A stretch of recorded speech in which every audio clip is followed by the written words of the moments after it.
Welcome to episode 78 of DYWTSB. I'm Mort, and as always, I've got Queen and Possible here tonight. Hi, everyone. What's up, world? How are you guys tonight? Yo, I'm so good. How are you? Doing pretty good. That's awesome. Pops? Fabulous. Fabulous. I sense sarcasm. No, I am. I'm FABO. LOUS. Good. Why wouldn't I be? Like, here's the thing. Like, I can be pissed off about wrestling. I can be happy about wrestling. But the fact is that it's Thursday, and on Sunday, Monday, Tuesday, and Wednesday, I had wrestling. I'm sure that I can find some wrestling today. There's going to be wrestling tomorrow and Saturday. So I'm good. Just give me all you can give me. I'm ready for it. I'm happy because we're all nerds, and there's so Totally. much wrestling choice. And this week, I changed my wrestling routine, and I'm very happy. So, there you go. You know Take what? advantage of what's out there, baby. I do have something I need to watch because I did not have a chance yet to watch NWA Power Hour. Did either one of you get a chance to catch it? I have not. On YouTube? I caught a few of it. I haven't been able to finish, but from what everyone is saying, it was dope. Yeah, that's definitely what I got when I get off the phone with you. That's what I'll be watching. I'll be watching the season finale. I mean, the series ending of Supernatural. It starts tonight. And It's the last season, and I'm gonna start crying. Yeah, So much TV right now. Mrs. Pops and I started watching that a while ago, and we're like, holy shit, there's like 38 seasons of this. We should probably watch something different. There's 15, and this is the last one. And this is wrestling related, so I can bring it up. It's kind of wrestling related. It's got ties in it. I started watching Vikings. I don't know. Edge, Oh yes. my, boom! Like Great mind blown. I'm in season 2 right now. Apparently, just right? Yeah, I guess like I've been telling Pops about it for years at this point. yeah, and I don't know why I was just like sitting around. It was like Vikings, Handmaid's Tale. Vikings, Handmaid's Tale. I was like, I'm gonna go Vikings. good choice. I mean, Handmaid's Tale's great too, but it's not the Vikings. Yeah, but I just kind of want to like Handmaid's Tale. Like requires me to think.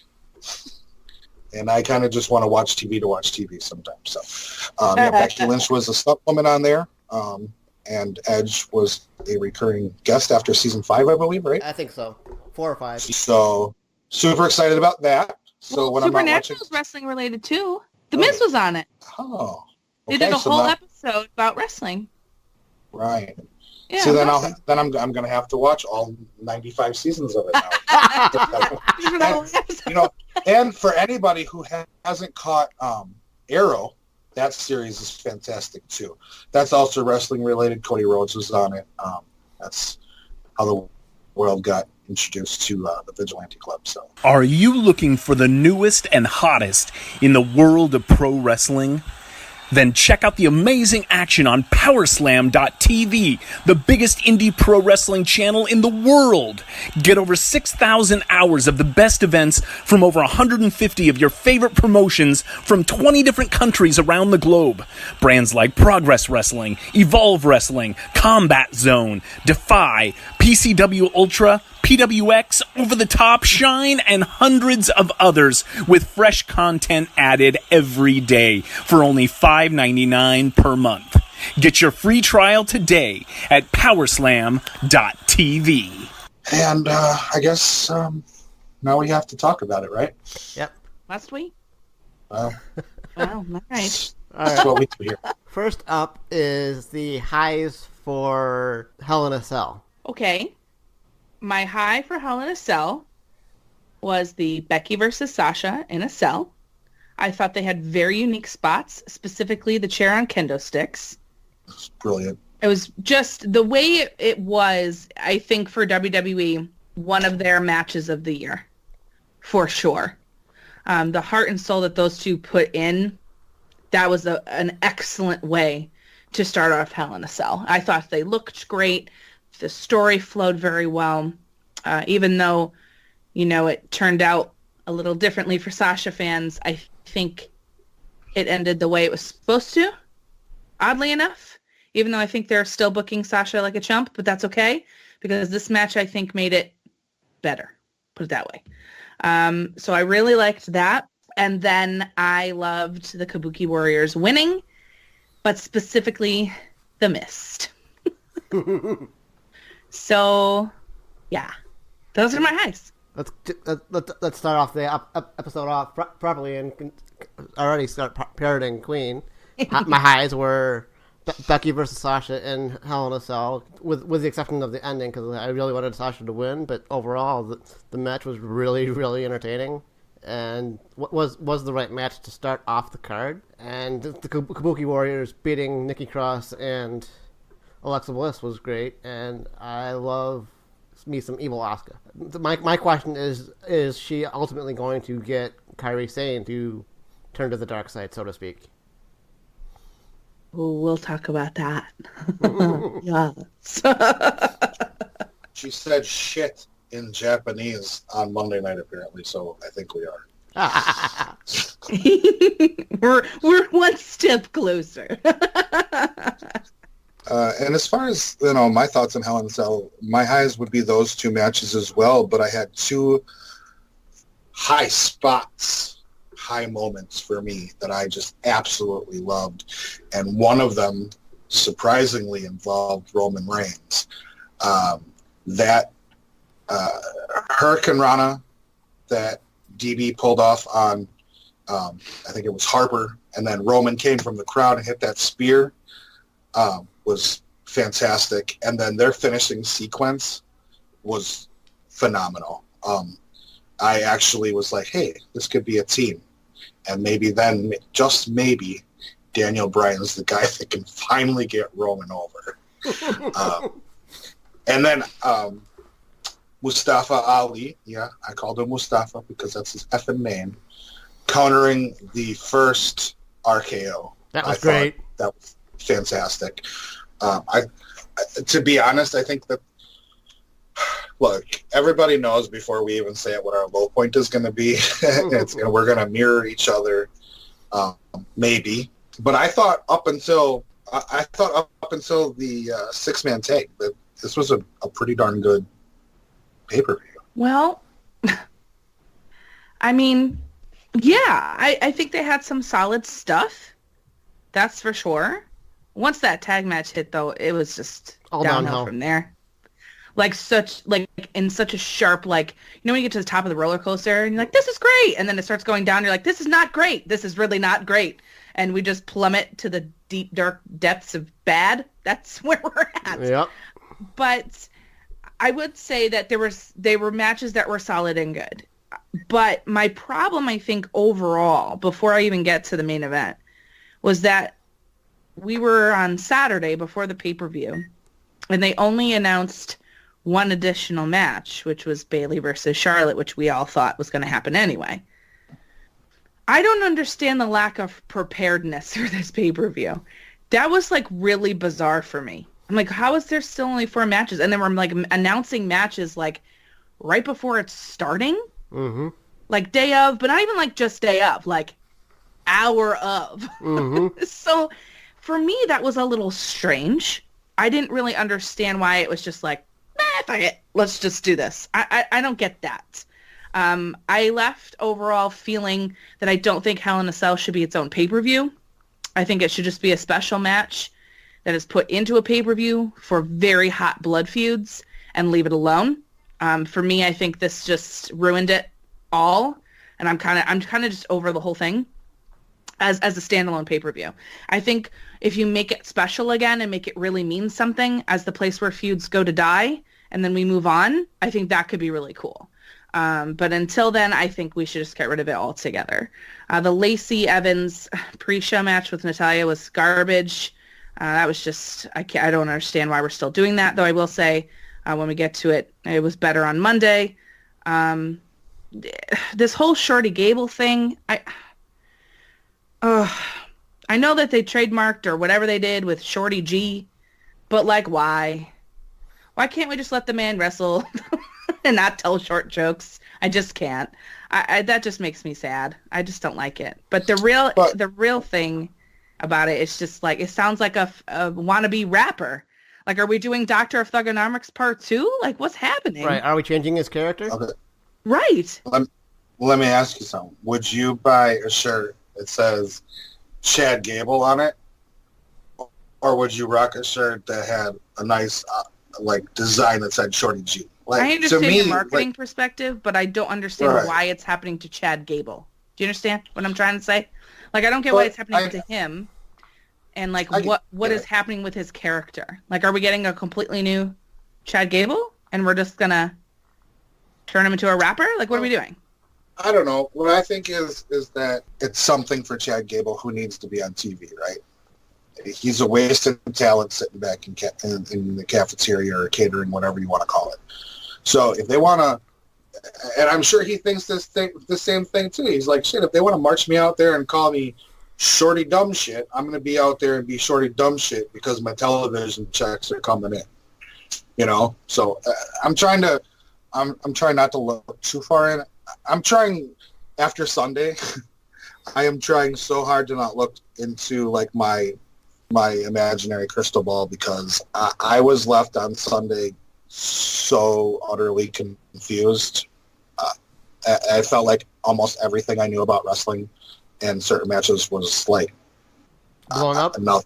Yeah, like so I'm trying so hard to just put blinders on, I guess, and just try to look forward now. I just don't understand anything. I'm going to start by saying, there's a lot of conversation about Bray doesn't need a belt. That's not why Bray's here as the Fiend, right? He's here to do whatever he's going to do. Okay. I understand that. I could even see that if that's the way the storyline was being spun.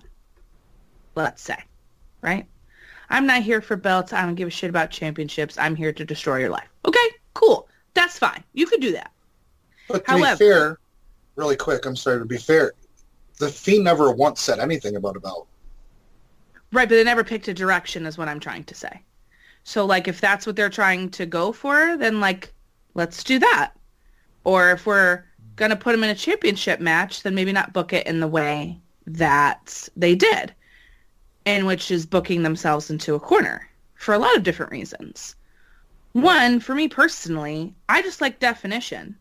I like to know, there's some things that you can leave us a surprise, but if you're going to put him in a championship match, then your belt doesn't really mean anything to him. Then what's the point of having him in a championship match then?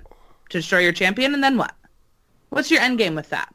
But if they you're running but Queen, if they would have put him in that cage without that title on the line, everybody would have shit all over it. Well, that's because they booked themselves into a corner, which is what I'm trying to say. Well, you could have had The Fiend in a Hell in a Cell match, not against Seth Rollins, not for the title, and still had somebody kick his ass and ultimately do what they did, not getting the title involved. Right, that's what I'm trying to say.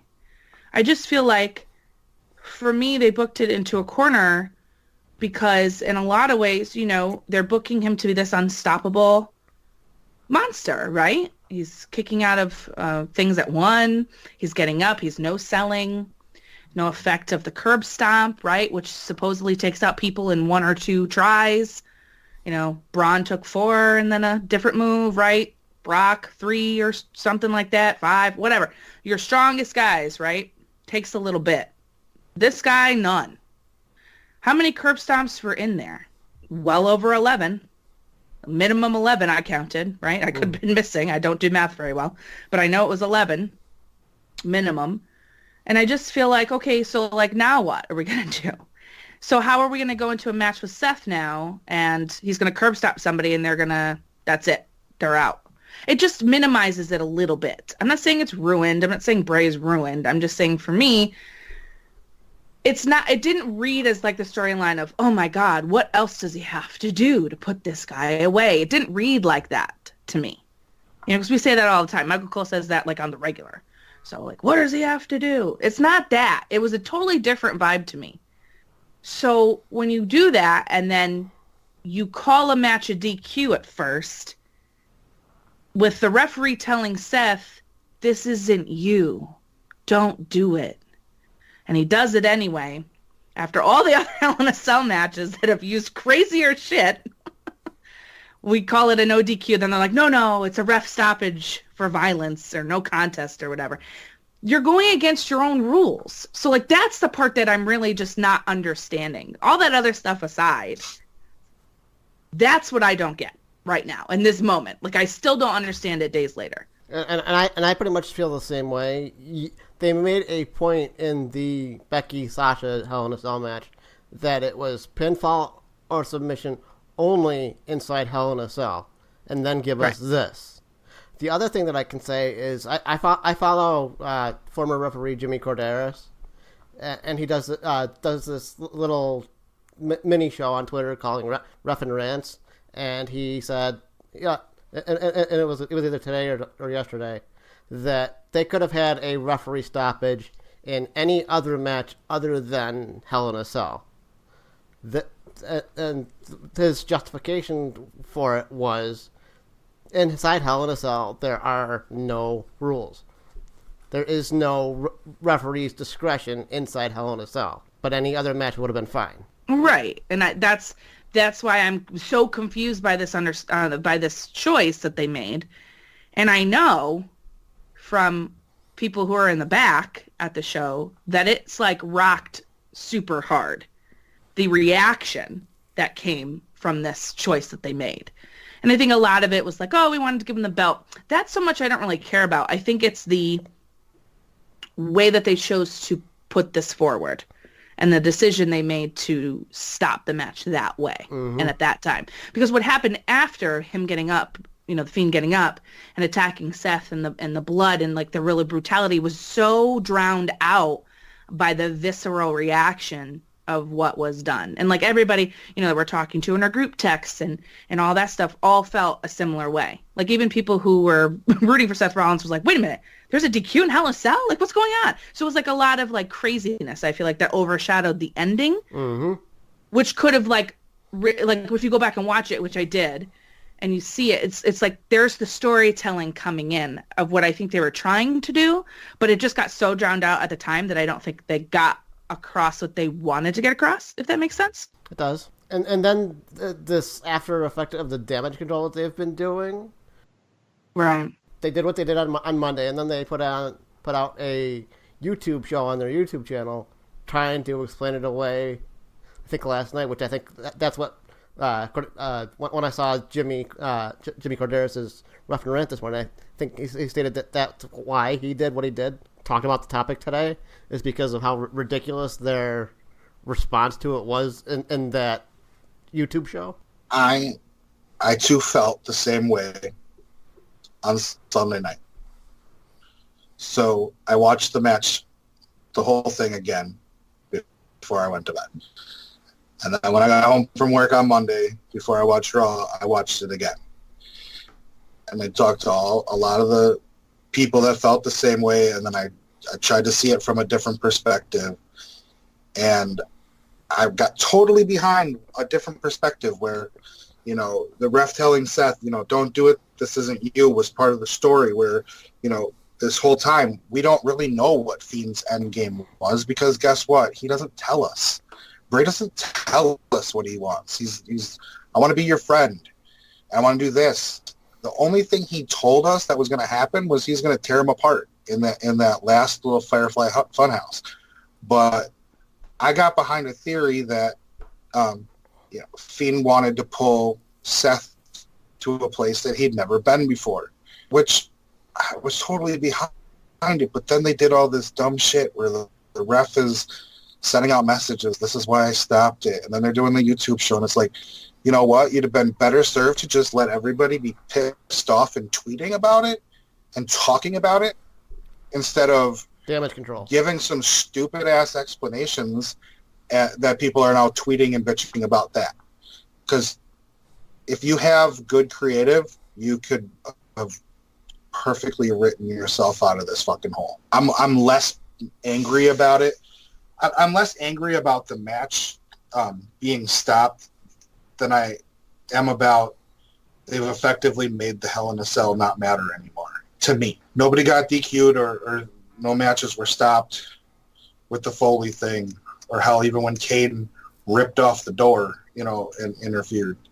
Like that's not what it was for. And I think Queen's right. They need to bring this only for blood feuds that are going to end, not for a story that's in the middle of it. Because I think that's where we're at with the Seth and Fiend thing. I think we're in the middle of it. But this effing draft is lurking over the entire WWE quote-unquote universe. We don't know what's going to go on. And I think we're going to be left with an open-ended story, and it's going to be a huge disservice to them as a company if they do that. It'll be a disservice to the company. It'll be a disservice to Seth. It'll be a disservice to the Fiend. And I just want to be clear. Like, I don't think it's always necessary for characters or creative to tell us everything. I just feel like we may or may not know what he's up to, but that's besides the point for me.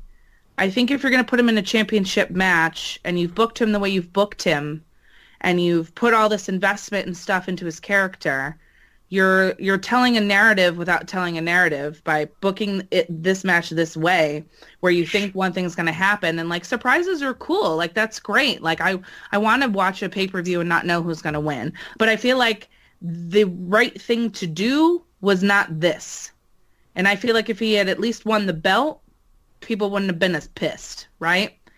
And I don't know that he necessarily needed to win the belt for me, but I don't think this was the way to go about ending, quote unquote, this feud for right now. And I think they have bigger problems. You know, with this happening and the draft happening and the way that they're doing everything right now and all this damage control shit and all this hype for the pay-per-view that shall not be named, you know, it's a lot of negativity for them right now. And I think you're right. It's trouble. They have to really think about what they're doing. And I feel like a lot of it is like carelessness and missteps that I'm hoping they'll fix. But before we move on, I have a question for you guys. What if it was stopped because of the Fiend just brutalizing Seth to the point where there was no more? Okay, so if he would have brutalized Seth like Seth brutalized him, but let's take that part out, and Seth was just left laying like he was to close the show, bloodied and everything, but the ref stopped, would we be as upset? You would have had to reward the belt to the Fiend if that was the case. Submission. Yep. Pass out, KO, right? Yep. So I think the problem with it still is that it doesn't go with their rules. I think if they had done it like this, right, and the roles were reversed like you're saying, and he totally brutalized Seth, blood everywhere, total mess, and he ripped that door out and just threw up like, you know, basically deuces, I don't need this shit. And just left, I think that would have been something to talk about in a totally different way. Because then that would have been like, fuck your belt, fuck your company, I'm here to fuck shit up. And that's a whole different vibe. You know what I mean? I feel like if that's the way they wanted to do with it and they didn't want to give him the belt for whatever reason, okay, that would have been really dope. Because it would have furthered his character, it would have gone with the narrative that they were painting, and it would have sold the entire story of him kicking out of every single thing that Seth gave him. That, I think, at least for me, would have made way more sense than the reverse. And then getting up after being hit with a sledgehammer and then making Seth bleed. You know what I mean? Because it was just such a, like, that reaction, dude. It overshadowed everything else that he did. Right. Well, you know, and the other thing, too, is like, had it just been Bray in the Hell in a Cell and not the Fiend, I think I could have handled this decision a little bit more like Seth was trying to kill Bray. Mm-hmm. You know what I mean? And like, okay, I get it. You're stopping it because Bray is just a man, right? Right. Bray's been booked as just a man. So that way I think I could have gotten behind it a little bit more, but they, like everyone said, like, you know, Queen said, you know, multiple times already tonight that Fiend has been, you know, booked to be an unstoppable monster. And you know what? Like, the thing that I can say is that the Fiend walked out of Hell in a Cell, maybe not as champ, but the champ did not walk out of Hell in a Cell. So, I mean, I don't know. I'm confused. I've never been so confused over a finish, ever. This is I can't. Like, I'm rattled. And then I was like, but then, like, I woke up, and I'm thinking about, like, 'cause this is my nerdum, but like I'm thinking about this all day long, and I'm just so flabbergasted. I'm like, I cannot wait and see what happens on Monday night. This is it's a disgrace that we watch a whole show. They don't fucking talk about it. Like, what? I know I'm skipping, but like it keeps within the theme of like, what are you doing? 2 hours and 45 minutes in, they finally fucking address it. And only in a replay. Yeah. So, let's move to that shit show. On to Monday Night Raw. What were your highs for Monday? When it was over. Yes. 100%. And I don't say that, okay? I don't say that about this. I always, you know what? Because I don't say that, I'm going to say that I did see one thing. That was my high, and then before it was over was Natty powerbombing Lacey off the stage to the table. Okay, and then Bliss Cross actually coming out to attack Asuka and Kairi Singh. Like the title means something. Yes, and that was like the first time I really felt like the tag titles actually meant something to somebody. So those are my two highs, and then the show was over, and I was like, thank God. Basically, watching Lacey Evans get put through any type of table in any sort of way is going to be a high for me. Plus, it was so much better than their match the previous night. I gotta be honest with you guys. I just didn't really like it. What I did watch of it, I was very like, why am I watching this? Why is this happening? Why is Aleister Black with the Singh brothers? The fuck am I watching? I don't understand what they're doing. And this fucking Lana storyline has got to go. Yep. Has got to go. This is the one time that I'm going to say it.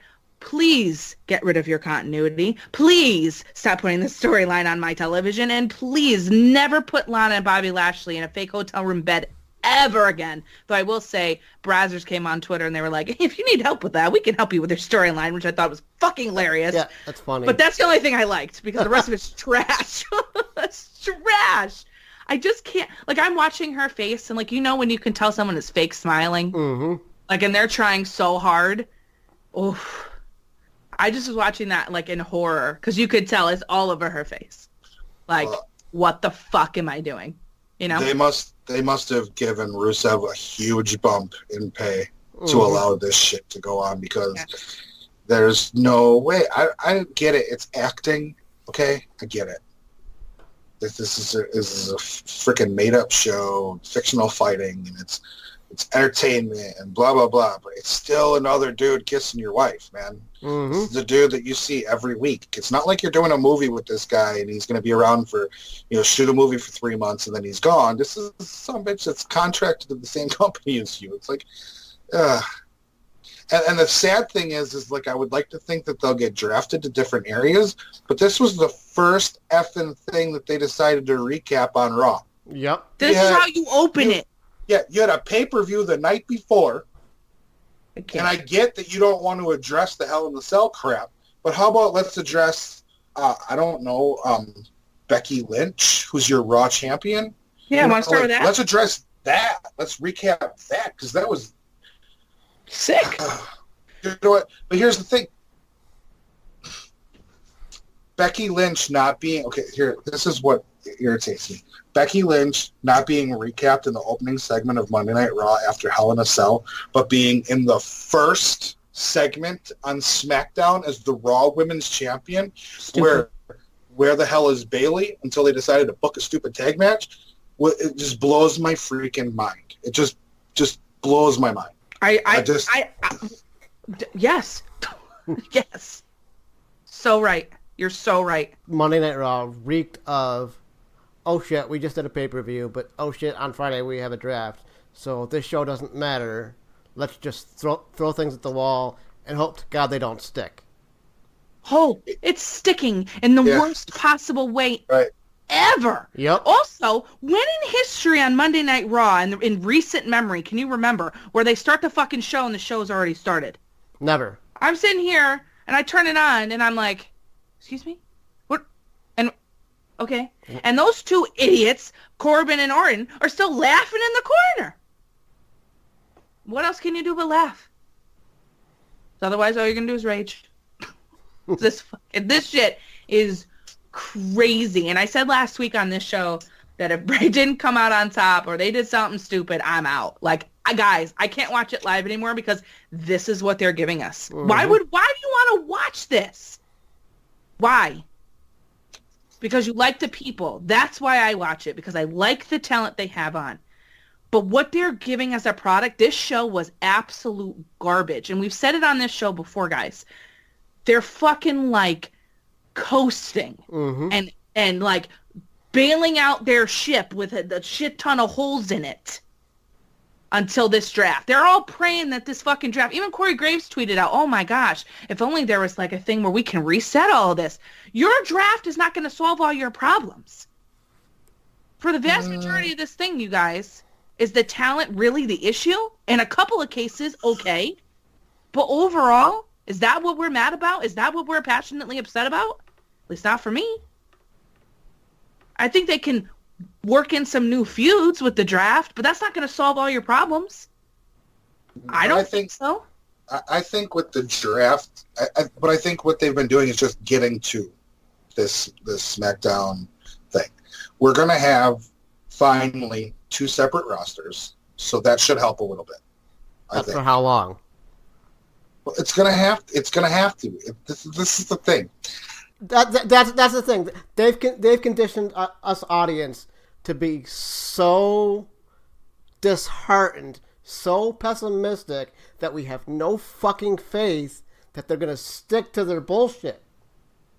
Listen, I have faith in Paul Heyman if Paul Heyman is left alone. Okay? But Paul Heyman has not been left alone. Paul Heyman's given this role as executive producer and creative, but he still is getting vetoed by Vince.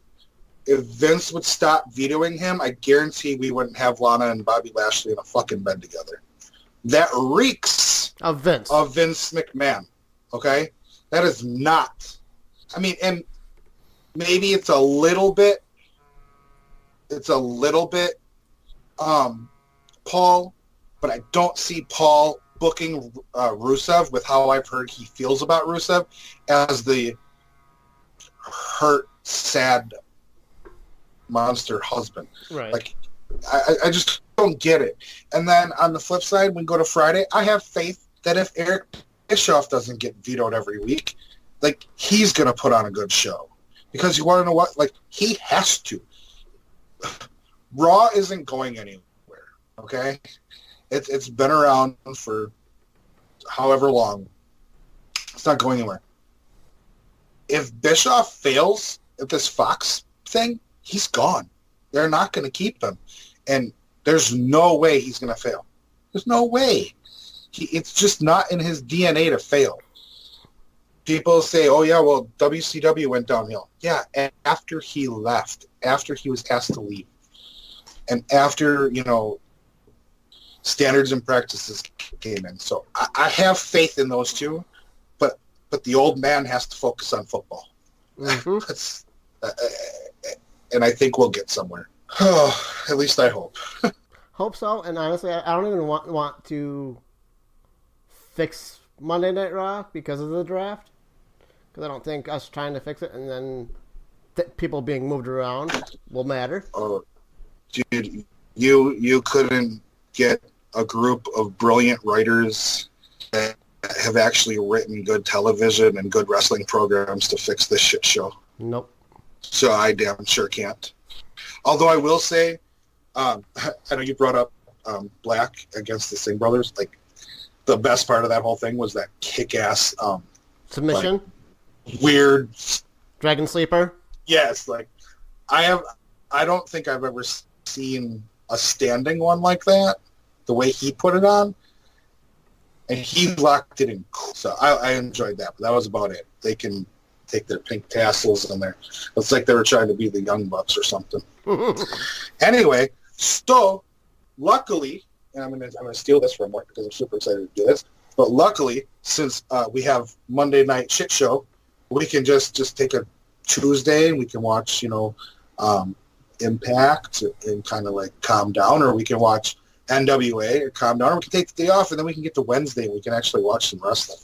Or on Tuesday, you can do NWA, which leads right into AEW Dark, which leads right into Impact. It's a nice little whoop, if you like. And then Wednesday is lit. Hey everyone, it's your girl, the Queen of NE, and I'm so excited to tell you about my show, Queen's Court. It's an awesome, fun, super interactive podcast led by yours truly, bringing you some awesome interviews, some great collabs, and just enjoying discussing our beloved sport of wrestling. You can find me on Twitter at the Queen of NE, on Instagram at xthequeenofne, and of course my podcast, Queen's Court, on Podbean, iTunes, Spotify, anywhere podcasts are out. I encourage you to come take a listen to something new, something fresh, and something that you can only have when you hold court with the Queen. Oh, I got some thoughts about this one. All right, on to the highs of AEW Dynamite. Oh boy.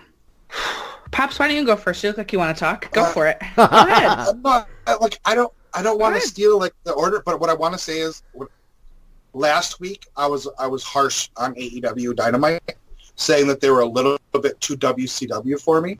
Okay, I really feel like if this episode should have been episode 2, should have been episode 1, in my opinion. But I have a lot to go over, so I'm going to let Queen go. I just want to get that out. Okay, so this episode had such a beautiful flow and pace that I feel was missing in the first episode. Now, the first episode I feel like needed to be what it was because it's the first one, and they're going to get what they need to get out of the way, and like that's cool. And it was still great. But this week I did not feel any missteps. Like the MJF thing to me last week was a misstep. I didn't like that match. I didn't understand why it was there. I didn't understand why some of your dark matches were the dark matches. You know what I'm saying? Mm-hmm. They should have been on the main card, right? Because that AEW Dark, by the way, for free on YouTube is fucking dope. Anyway, so this I almost called it a pay-per-view. This episode, it was so beautifully done. The way that they started this show off with the Young Bucks versus Private Party. If you are a fan of tag team wrestling, my friends, my listening friends, okay? If you are a fan of tag team wrestling, this promotion is for you. They're building a promotion around, in my opinion, out there right now, the best tag team division for the reasons of actually showing them on television and putting them in stellar matches and letting them do their thing. This match was one of my favorite things from that episode that I loved. Chris Jericho. I don't know what you did to your face, Chris Jericho, but call me because I want to look that young when I'm your age. Because, listen, whatever skincare you got, honey, call me. I need it. He looks great. I was like, what is this trickery? Like, what's going on? I need to know. He looks awesome. And I love his little faction. I loved the name. The logo is like this Illuminati shit. It's awesome. So like that I really liked. Like what is my other high? I don't even know. Darby Allin. I feel like everything was like, for me, just such a great episode. Like I couldn't believe 2 hours flew by. And I was like, oh shit, it's over. Oh man, okay. I want more. Yes, but I will say that my other real high was something visual, which was Kenny coming out with a barbed wire bat and a barbed wire fucking broom, bitch. Dark Cleaner. It's coming. It's being teased. I cannot. Oh. Okay, I'll stop because I don't want to talk about the whole show, but I could talk about the whole show for the record. But I won't. All right. My two highs for AEW were the number one contenders match between Darby Allin and Jimmy Havoc, and I also really enjoyed Private Party versus the Young Bucks. And for me, the Young Bucks are more of a guilty pleasure than anything else. Sometimes I like them and enjoy them. Sometimes I can just be like, I don't want to deal with them today. But this match I thoroughly enjoyed. Good shout. How about you, Pops? I'm trying. I wanna say things very clear so that people understand what I'm trying to say. Off to the races. This show made me feel like AEW was what AEW said they were going to be. They were going to be new, young, fresh, give us new people. Yes, okay. Yes, we have Chris Jericho on our TV, but guess what? Chris Jericho is new every other month. He has not ever gotten old, ever, and he never will. He's found that fountain of youth, and he's a genius.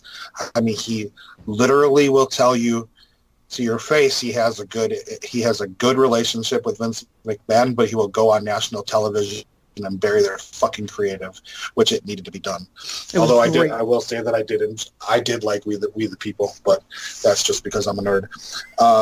Okay, so I am not a huge, I'm not as big of a tag team wrestling fan as my friend Queen here.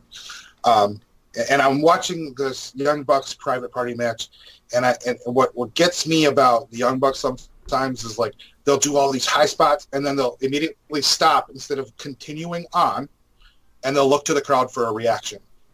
Now, I like tag team wrestling from back in the day when you had Arn and Tully, and they didn't stop for that. They just kept on and kept on. But I will say, when what's his name from Private Party, Ched, the guy with the crazy hair cut. Is that his name? Anybody? Mark Quinn? Mark Quinn, yeah. Yeah. Is that the guy with the yep. Two double blondes? mohawk? Yeah. Mohawks. When he did all that crazy coast to coast flip, I was like, God damn, this is tag team wrestling, and I got into it, and then it got better for me, it was high spots, but I found myself enjoying it. So they were high spots for a reason, and it was fun to me. So that was a high spot for me because I feel like I became a tag team wrestling fan on Wednesday night. I had two other ones that were really good, really high for me. Anytime Darby is put in a position where he can shine, I'm all for it. Jimmy looked really good in this loss. I know it's so weird when people say that, but I really feel like they understand what they have in Darby Allin, which is great because not a lot of companies would understand it. And then I really enjoyed Hangman and Dustin versus Jericho and Sammy Guevara. Great, huh? I loved it. There was something special about it. I couldn't understand. I couldn't figure out what I thought was so special about it. And then I was listening to Shivani's podcast, and they had Cody on, and Cody's like, "Yeah, I just want to call Paige Barry," and I was like, "Shit, I never would have thought of comparing Hangman and Barry Windham." And it made sense to me, and then it made sense why it felt so special to me. And I like tag team wrestling now. Because it reminds you of the Four Horsemen. Four Horsemen. Yeah, it's just. Let me reverse it. This presentation of tag team wrestling reminds you of the Four Horsemen. Yes, and I just, you know what, I really, really, really do wish that this episode would have been episode 1. I really Why? do. Because, okay, how long have they been telling us that they're going to give us fresh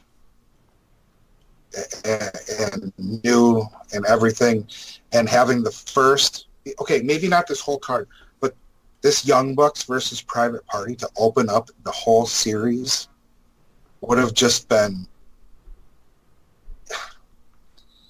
I feel like I understand what they've been saying and stuff, but I feel like a lot is being lost about, like, they're still new.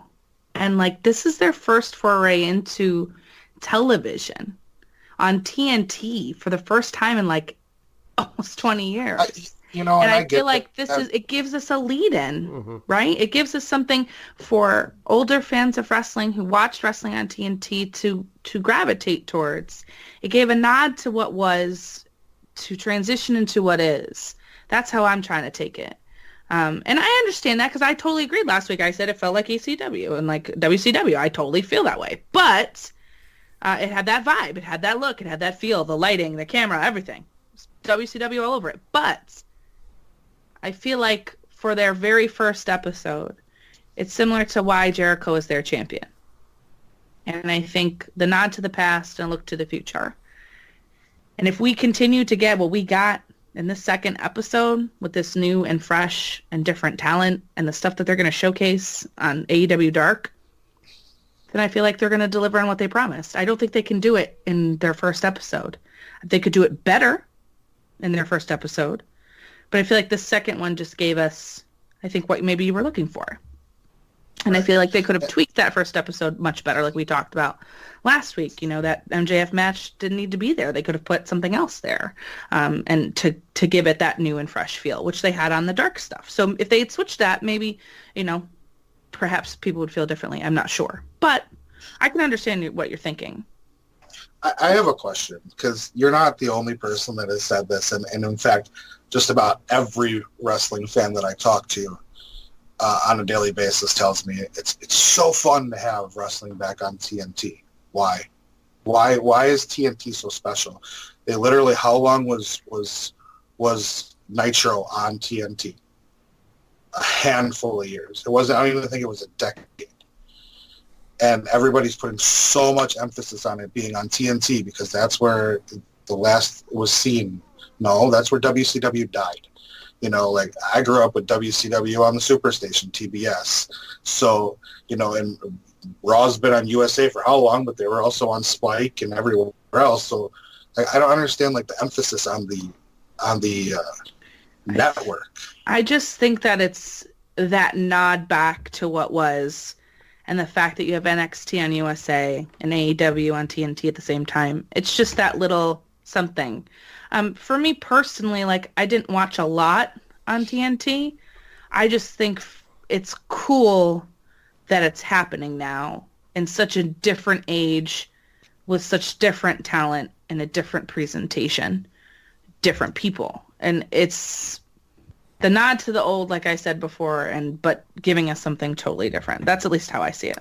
I don't know what you think, Mort. I think part of it is the fact that it was on TNT when we were growing up, and being on that specific network, it, like Queen's saying, harkens back to the past and our remembrance of the Monday Night Wars.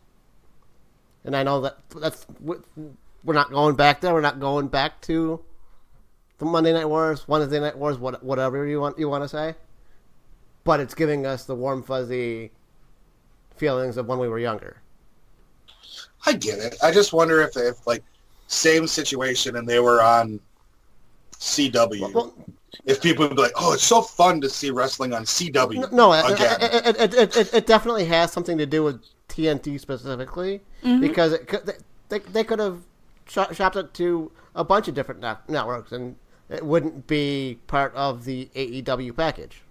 But it would be. It would be, but the station wouldn't have that they were on wouldn't have the history, so to speak. Okay, well, the history of it, I guess. I mean, I get what you guys are saying. It's like for me, I'm just happy it's on television. I could give two shits what station it's on. You know, they could have streamed it, for God's sake, and I'd have been like, thank God we have this promotion. You know, so I guess I'm a little bit less nostalgic when it comes to the network it's on. All right, how about the lows of AEW? It ended. The Joey Janela Kenny Omega match was on the dark And I won't get to see it until fucking Tuesday, you bastards. Give me Kenny Omega versus Joey Janela right now. That I was upset about. Actually, I hated Pac on commentary. I hated it. Because I was like, fuck, man, you're fucking right. Like, let's go. I'm like, I'm just trying to enjoy this match, you bitch. Be quiet. But, like, also, you're right. I mean, he's like, oh, fuck. He should be in a picture, which is why he's there, of course. But I don't know. I would have rather see him versus Moxley than fucking Shawn Spears. But, like, I get why. Mm-hmm. So I wouldn't call it a low. I would just be like, man, I'm just trying to watch Mox come back after his injury. You fuck. Be quiet. But, like, also, I totally fucking agree. You're absolutely right.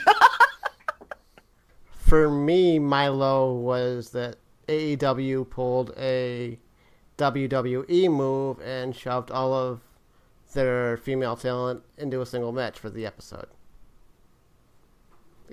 Not all of them. But we only had one women's match. Yeah, I know. They have a lot of women. So. Oh, I know, but 2 hours. Be happy that we didn't match. get a 8-on-8. That would have been horrible. Yeah, what's up with just like B and Britt? Do they have like legit heat? Yes. Because he keeps fucking her up. It's awesome. She like gave her a black eye. Yeah, again. Like, so it's real heat. So then here's the question. Is B safe enough to be in the ring with, or do we just stop booking them to beat the hell out of each other? Or to have her beat the hell out of Britt? Yeah, I think Britt has to come up a little bit and get the comeuppance for B, which is what I'm hoping is going to happen next. They're building this feud for sure. It's slow, which is fine. But I think it's time for Britt to get hers. Step it up. Yeah, she better like just. Better get it together, because to be honest, she's cool and like hot. Like, she needs to get it together. All right. And is there anything that we would change for AEW, or do we think it's still too soon for that? Just want to see these storylines come to fruition before I give like a full opinion, right? Mm-hmm. I will say that their YouTube shows and the stuff that they do are helping, but it's going to take time. You know, a lot of people don't know a lot of the roster, and I'm hoping that we're starting to get introductions to people, and we're starting to see stuff go. There's a lot of storytelling in episode number 2, and we're going to get a lot of storytelling in Philly. You know, we're getting Darby Allin versus Chris Jericho, and what fucking universe did you ever hear that coming? Right. You know? So there's a lot of things I feel like still need to be fleshed out. Still need to happen because of time. We need time, right? This week I don't think I'd change anything. Like I said, last week I would have taken out MJF versus Cutler. This week I don't think I would have changed anything. I kind of liked what they did, and I'm cool with the women's match because they had Emi Sakura, and she's fucking dope. So having her back was really cool. I would like to see some more singles women competition, but they'd have to be there to do that. So. Plus Penelope Ford is fucking hot. Wow. Absolutely. What a smoke show. She dyed her hair. Oh, shit. Woo. I love you, Penelope, like so much. I just want you to know. Sorry. I had to throw that in there. Yeah, and you know what? They don't, with all of their shows that they do on YouTube, they don't need to add the third hour. No. Keep driving that traffic to YouTube. Mm-hmm. Keep driving it to put something on your website. Keep driving it to those mediums, and you'll be fine. But as the old saying goes, money talks, and then sooner or later, the hotter they get, sponsors are going to come in. Oh, you know what? Let's roll into this real quick before we end the show, because I feel like we're about to wrap up. So, ratings went down, and now everyone thinks that AEW is in trouble. Oh my God, get over it. Okay, so I told everybody I would give everyone my 2 cents as a member of the wrestling community, And if you are on week 2 and you see that the ratings went down and you think they're in trouble, hashtag go fuck yourself. I'm out. That's my fucking 2 cents. Like, grow the fuck up. It's going to be fine. A lot of people put a lot of emphasis on ratings and stuff. You know, it's Wait a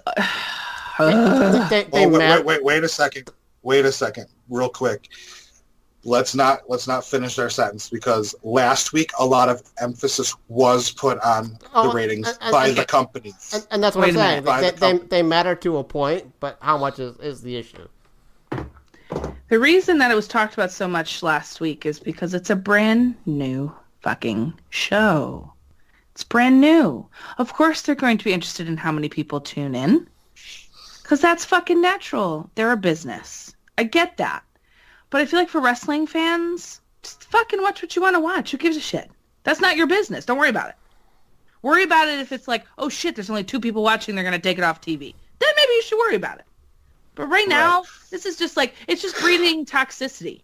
Like, bro, like, watch what you want to watch, and if people don't want to watch what you want to watch, that's fucking fine. Everybody relax. Everyone needs a giant chill pill or something. I don't know what, but everybody's got to chill the fuck out. These ratings conversations are out of control.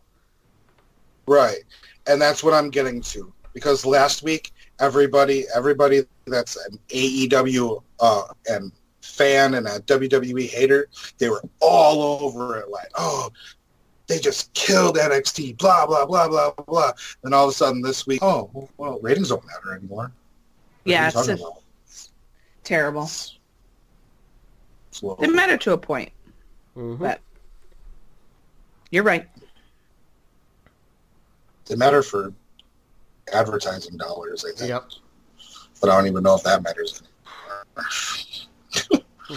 It's just like, you know, not me tell people to go fuck themselves, but like you said, it just adds like toxic energy. It just shut up. Like, if you don't like WWE, I don't care. Cool. Go watch something else. But be a wrestling fan, you know? Are you a company fan or are you a wrestling fan? And that's where I get a little bit irritated. Because I'm a wrestling fan. And that's also where I get irritated, and you'll never hear this uttered in audio form from me again. I hate fucking stands. I like the song, though. It's a lot of toxicity. Yep. A lot of negativity. And it's something that we need to get rid of on wrestling Twitter, you guys. It's been a rough couple weeks. Mm-hmm. And I just want people to remember that we all are here for our common love of a business, no matter what part of that business we watch. You know, your opinion is not more valuable than anybody else's opinion. You can have a constructive conversation. There's no need for all this craziness. Like, and I mean like actual craziness. Mm-hmm. That it just doesn't need to happen, because what I'm here to do on Twitter is interact with people who love wrestling. And be constructive. And be constructive and share thoughts and opinions and be like, oh, yo, I didn't think about it from that way. Cool.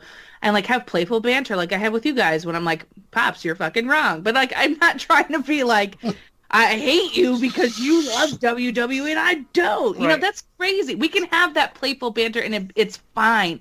And that's what I feel like people take this stuff so seriously. And like, I appreciate the passion, but I don't appreciate the method in which they express that passion. And it's way too much on the dark and not enough on the enjoyment of the actual product that we love, which is wrestling. That's why we're here. You know? Right, and I just want to echo that sentiment, because, I mean, you've been with us for 10 months now, right? Oh. I've been a fan of wrestling for 34 years. How many different doors have you opened for me to different wrestling promotions that I never even would have thought of even looking into? Because we were able to meet each other and have these conversations. And, you know, in a couple of weeks, we're going to have a special guest on the show that's from a totally different promotion that I never even heard of, but now I know of. Right. Because they reached out. Because, well, not only that, but because Queen talked to me about it like months ago, and I was like, I don't know. Like, I'll get around to it, So, but like, that's what I'm here for. That's why I do this show. I'm not making $1. I'm not. Y'all aren't making money off of it. I mean, not off of this show. At least I don't know if you're making money off your other projects, but that's not my business. But we're here because Conrad said it a couple of months ago, and a lot of people got pissed off because he was right, and that happens. But there's people in it. They're either because they are making money or just because they love it. And I love doing this show. There are weeks that I want to end it and I don't want to do it, but that's not the show's fault.